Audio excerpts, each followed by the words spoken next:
Live from KSAT 12, the Nightbeat starts right now. No one wants their house demolished. No one wants to be forced to sell. Homeowners now fearing the worst. This after hearing about a plan aimed at dealing with traffic trouble in San Antonio. The new update they're getting from the city coming up. And a tragic end to a San Antonio couple's quick getaway, how they are being remembered tonight, and the charges one man is now facing in their deaths. Their sole responsibility was to take care of their mom, which they clearly didn't do. Investigators say a mother was found in filth. Her adult children spoke with us as they were led away in handcuffs. Plus, flooded floors, mold, and even a live pigeon. And that's only the start of what was found behind the kitchen door this week. We take a look at 3 businesses serving San Antonio coming up. But first, all new tonight, a San Antonio couple killed on a quick trip to the coast. A driver who hit him head on survived. He's accused of driving drunk. Police arrested the driver, 24-year-old Dylan Holland, over the weekend near Corpus Christi. And tonight, we hear from the couple's family, now heartbroken after losing 2 loved ones in one night. Still, sometimes I'm just thinking about him. He would come every day for coffee. After church, he would come every single night, and he would sit with my husband by my bed. It's a pain no mother wants to face. Life without her child. For Annie Segundo, it's now reality. Corpus Christi police say her son Juan and his wife Angie were the victims of a head-on crash late Saturday night. Their family explains the couple had planned a quick trip to Port Aransas before Juan was set to play bass in church on Sunday. It was supposed to be another great day, another great Sunday, and it turned into tragic. And not to see him there, it just felt unreal. It felt horrible. It didn't matter that the bass wasn't there, it just mattered that he wasn't there. The Segundo family says Juan leaned heavily on his faith and his wife, and that they were inseparable. At just 44 and 42, they leave behind 3 sons and 8 grandchildren. Even through the pain, Juan's brother and mom have a message for the person believed to be responsible for the deadly crash. I know my brother would forgive you. I'm really mad, but I feel bad for him too. As well as one for their loved ones. Don't worry about your kids, I'm going to be here for them. I'll help raise them. They're grown, most of, but we'll be here helping them with their grandkids. The family says Juan and Angie's bodies have been brought back to San Antonio already. Now they're in the process of planning a plate sale on Saturday, August 27th to try and raise funds for the funeral services so they can bury the couple together. We'll have the details of that event on our website, KSAT.com. John Paul Barajas, KSAT 12 News. Thank you, John Paul. She was already undergoing hospice care, and now a 57-year-old mother is on a ventilator. Investigators say her own children neglected to care for her in her time of need. 37-year-old Oscar Dominguez, 24-year-old Roxana Carrero, and 18-year-old Pedro Carrero are all facing charges in this case. The Bexar County Sheriff's Office says they lived in the home with their mother and let her live in her own filth. A medical provider alerted officials the woman had developed infections, sores, and even mold after a diaper went unchanged. As the suspects walked in front of our camera, they were asked about the case. One person remained quiet while the other 2 maintained they were innocent. What do you have to say? What happened? I'm innocent. Do you have anything to say? About what? About what happened? Every last one of them has an equal hand in what ultimately happens to their mom.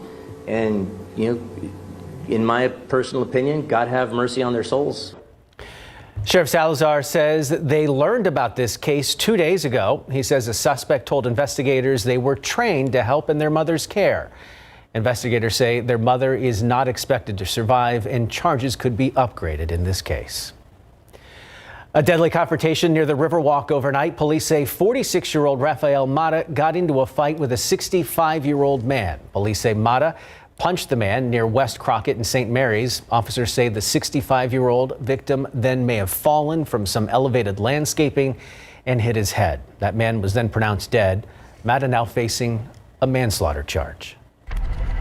New tonight, the battle over Bandera Road and the traffic troubles associated with it. A draft plan aimed at reducing congestion between Loop 410 and 1604 now stirring up controversy, mostly among homeowners. They're scared about how the plan would affect their homes. The night team's Patty Santos speaks with neighbors along Bandera Road. A major road will run right through here. Homeowners along Bandera Road are worried about what they're reading on this map. I saw the map of where the road would come straight down our property line. It's part of a 133-page draft of the latest Bandera Road corridor plan. The city of San Antonio and TxDOT want to turn it into a parkway. It is a plan that advances multimodalism or the ability for folks using any means of transportation to really be able to use Bandera Road, from having enhanced sidewalks to multi-purpose paths to being able to have greater access to the greenways and the connections for community amenities along Bandera Road. Part of the draft plan also includes other possible ideas on how to relieve congestion that could include creating or extending new roads in residential areas. You can't address issues of a corridor or roadway without looking at the network. Those details are not sitting well with several homeowners associations. The HOAs met tonight to create a united front. What I'm concerned about too is that they're going to pit neighbor against neighbor. They're putting it out there that we can do this, or this, but nobody really wins in this case. The city reminds residents this is just a draft. There's a lot of good work in this plan, and if an element in there that may be difficult or infeasible or may require further study, and it's just not timely, we can remove it so that we can stay focused on ultimately what the key issues are along Bandera Road. And we understand that meetings ongoing today between city staff and HOA leaders have left them with a compromise that would leave part of the residential areas in this draft out of the picture for now. Councilwoman Ana Sandoval says public input is really critical in this type of plan.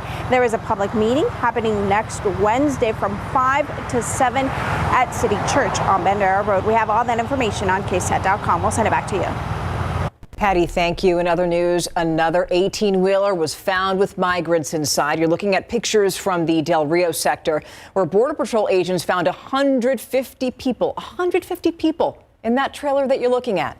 Investigators say they were found as they were set to cross the border. Now, in the meantime, buses of asylum seekers continue to be sent out of Texas. Governor Greg Abbott says that he's sending migrants to the self-declared sanctuary city of New York City. More than 2,800 undocumented immigrants arrived to New York from Texas and Arizona. And for now, nonprofits, churches, and other agencies are stepping up to do what they can to help. Meantime, the mayor of D.C. has also received buses of migrants and asked the federal government for help. It is one of the fastest growing areas here in San Antonio, and now it will have its own high school. Next week, Sonia Sotomayor High School will welcome students on the far west side near Culebra and Galm Road. With more homes being built in the area, this school will help free up space at Harlan and O'Connor High Schools. Sotomayor will be the third high school within the North Side School District to have a security lobby at the front entrance. It includes bullet-resistant glass and automatic locks. Of course, the topic of school safety is also top of mind for other communities. In New Braunfels, a father wants to take matters into his own hands. He tells the night team's Lee Waldman he wants an armed guardian in every New Braunfels and Comal ISD school. Most schools are, unprotected or minimally protected, and are subject to the response time and the quality of officer that's going to show up. Alex Signier comes from a military-trained background. School safety has been on his mind for years, but the shooting at Rom Elementary made him get serious about coming up with his own safety plan. The proposal I made up is basically to put one highly trained and very thoroughly vetted individual in every school. And we've been having the highest quality of people already reaching out to me saying, I will quit my job. I will get out of the military early to come do this because it's something I believe in. Right now, Comal ISD has 15 school resource officers. New Braunfels ISD has 5. Signier doesn't think this is sufficient when it comes to protecting kids from an active shooter. It's more of an issue of there's not enough officers to be in every school. Jeff Foley is the president of the Texas Association of School Resource Officers. We're making contact with these kids and with these teachers before they even have a problem. Foley says SROs are there to form relationships with students and deter any kind of illegal or violent activity. Signier's guardians will have a specific role. Everybody will know that guardian is there to guard children in the event that the absolute worst happens.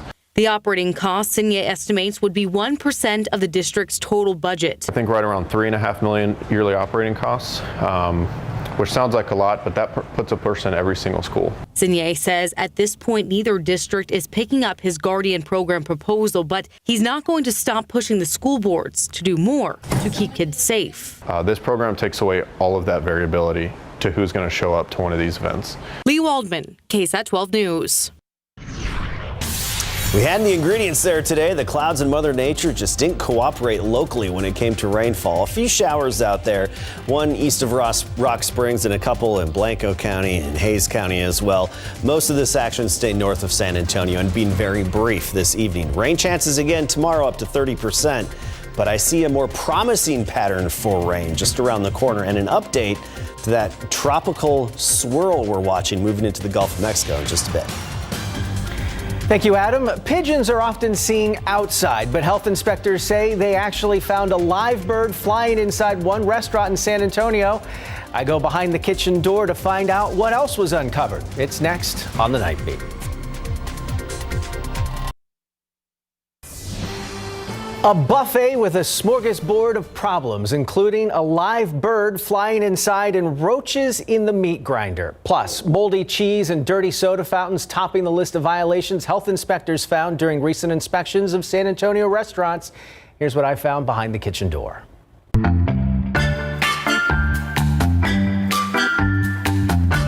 Grand Buffet, located in the 600 block of Southwest Military Drive, earned a 78 on their recent inspection, and the violations cited by the inspector were almost as numerous as the food options on the menu. When I stopped in this week, I was told there was no one there to answer my questions. There's no manager here?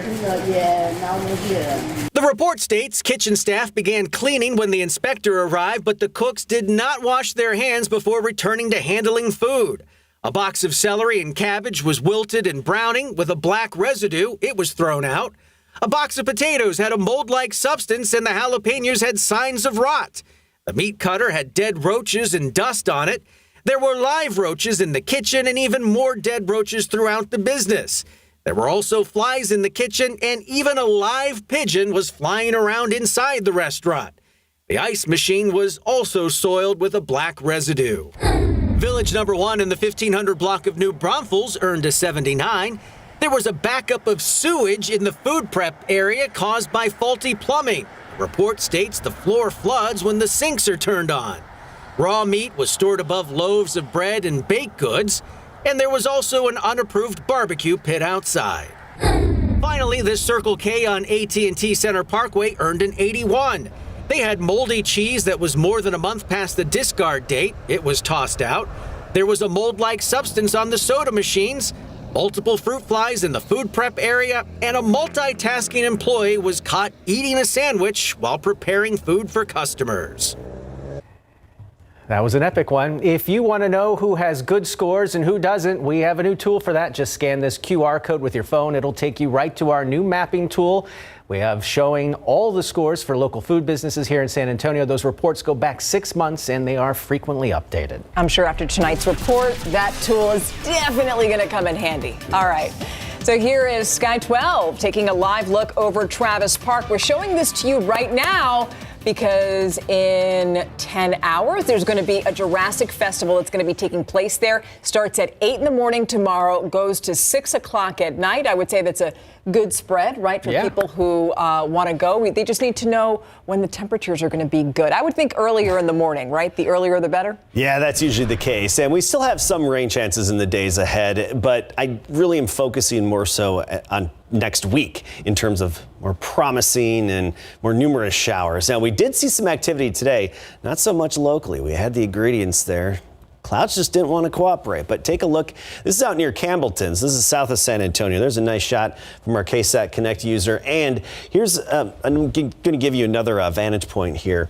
This is from San Antonio looking south at the thunderstorm. This is another shot from San Antonio looking south. So you could actually see the sky lit up from distant thunderstorm about 60 miles south of San Antonio. And this is that storm. Watch this, moving from about Kennedy to Choke Canyon Reservoir. That was the storm. So if you looked south this evening and you saw the lightning flashing in the sky, that was because of this tall thunderstorm down to the south of us by about 60 to 70 miles south of San Antonio. A little bit of activity out there right now, but not a whole lot to speak of. Tomorrow, a 30% chance. So we'll have some of that isolated activity popping up again in the afternoon.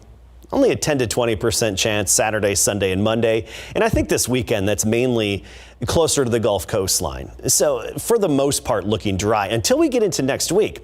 This is when we're seeing a more promising shift in our weather pattern that could really deliver us some soaking downpours. Not the kind that hit everybody at the same time, but even just the development of some good soaking downpours scattered in nature. We're giving it about 40% coverage right now. Of course, a lot of time between now and then, meteorologically speaking. We'll be fine-tuning the forecast and keep you updated, of course, so check back in for the latest in the days ahead. Here's the big picture. At least some parts of Texas got some much-needed rainfall. North of us, east of us, and even farther to the west of us, just not so much locally. Today wasn't our day.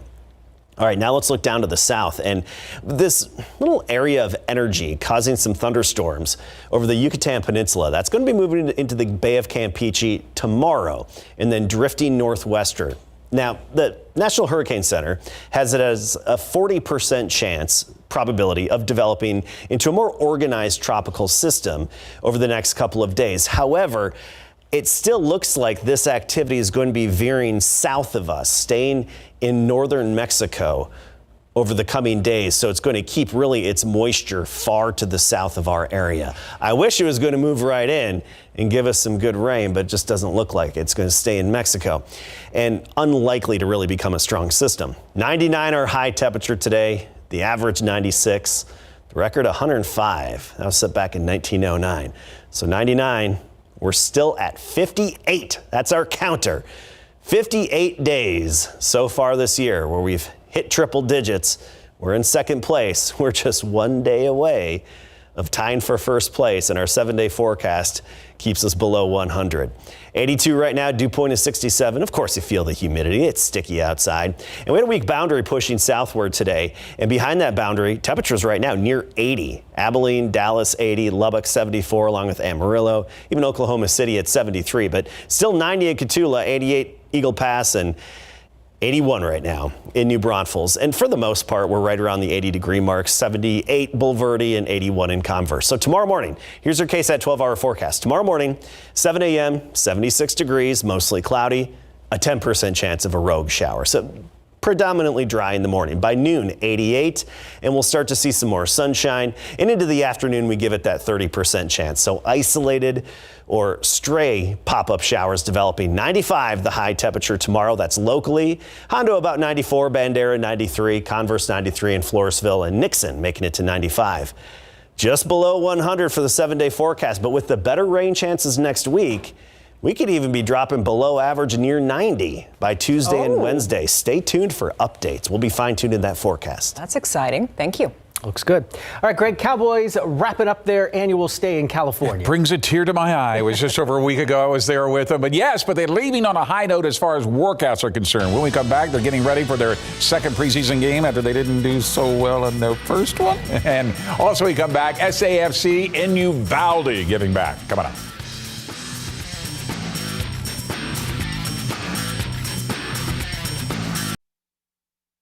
Camping with KSAT, powered by Davis Law Firm. Dallas Cowboys have wrapped up their workouts in California with their final dual practice with the Los Angeles Chargers before they face them on Saturday night in SoFi Stadium. And they end on a high note. First, Dak Prescott was able to find Dalton Schultz for this touchdown. And how about a little Hail Mary from Prescott to former Warren Warrior Dennis Houston, who somehow was able to come up with this ball in that scrum. The offense struggled yesterday, now today redeeming themselves. Better than yesterday. I think obviously it helps just being on the main field, getting the fans, getting a little bit of that energy. Knowing this was our last day against them, we could be a little bit more chippy, I guess you can say. But it was great. It was great work. Both teams came out, decided to, we came to work, we came about business. Let's make sure we do that, no fighting. And I felt like it went well over the last 2 days. Even though things did get a little chippy at times, his former Steel star Terrence Steele got punched by the Chargers' Sebastian Joseph Day. Kickoff on Saturday is set for a little 9 p.m., maybe rebuttal. The Houston Texans will actually play tomorrow night when they face the defending Super Bowl champion Rams in SoFi Stadium in Los Angeles. That's after they were able to come from behind to beat the Broncos in Denver 17-13 in Week 1. One of the players we'll be watching is Chris Moore, who's trying to become one of Davis Mills' favorite targets before facing the Rams, told us the secret to success in the NFL. I mean, every time I come out here on the field, I give my hardest work. I work hard.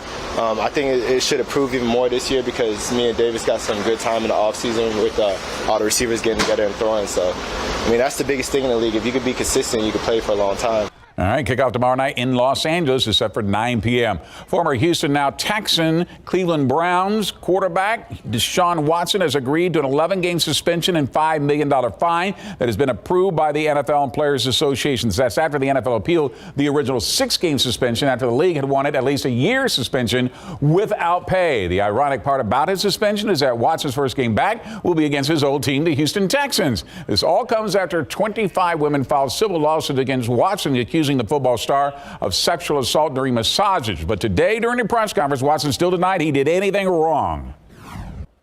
I've always stood on my innocence and always said that I've never assaulted anyone or disrespected anyone, and I'm continuing to stand on that.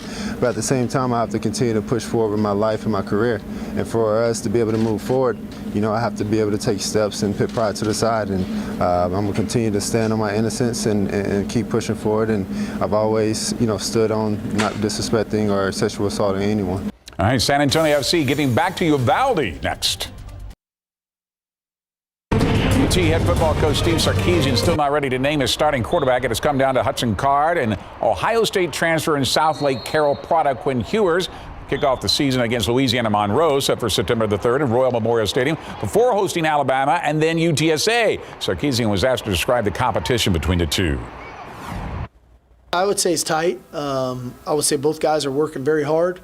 They both got great attitudes. I've actually talked to both of them separately just about their mindset, the room, how they're working with and with one another, but yet competing with one another. But I think they both are operating and doing it at a high level. And I think both of them recognize, man, there's room for me to improve. All right, kickoff in their season opener and also set for 7 p.m. Our big game coverage previews take us to Bracken Ridge High School, where the Eagles are ready to kick off a new season in 14-5A Division II, this year containing Alamo Heights for the first time in the UIL realignment. Head coach Larry Norman will have 17 players back, 8 on offense, 9 on defense, off a team that went 5-3 in district, 6-5 overall as by-district finalists. On offense, the Eagles are moving wide receiver Brandon Garcia, who had 8 touchdowns, who also in the air to quarterback, and on defense, linebacker Isidro Sanchez is returning, who had 4 sacks last season. Those 3 teams are definitely tough, but again, we'll work harder than them. SCISD teams are always scrappy, always tough and competitive, and then adding Alamo Heights, McCollum, and Harlandale just makes it a more competitive district, and I'd say we're probably one of the most competitive districts in the city this year. All right, the Eagles will kick off their 2022 season 1 week from tonight. They host the J Mustangs in Alamo Stadium at 7 p.m. As part of helping the city of Uvalde in their healing process, Spurs Sports and Entertainment San Antonio FC held a free clinic tonight for the Uvalde Youth Soccer League. San Antonio FC players and staff made the trek to Uvalde to conduct the clinic for 250 young athletes ages 14 to 15 for Tree City Soccer. This all took place tonight at Honey Bowl Stadium in Uvalde. It was good to get them out here and kind of get back in the zone, back to normal, something a little normal, and getting that support from everybody outside of Uvalde is really good. For us, it's all about just letting them be who they are, letting them feel free, letting them feel secure. And so for us, it's an absolute honor to even be out here with them. So yeah, it's awesome. What a great gesture. Congratulations to the players and staff for doing that. It's so nice to see the kids. They're happy. Yes, exactly. With each other. I love it. We'll be right back after this. Thanks so much for watching. That does it for the Night Beat. We love having your company. Have a wonderful night. We'll see you tomorrow.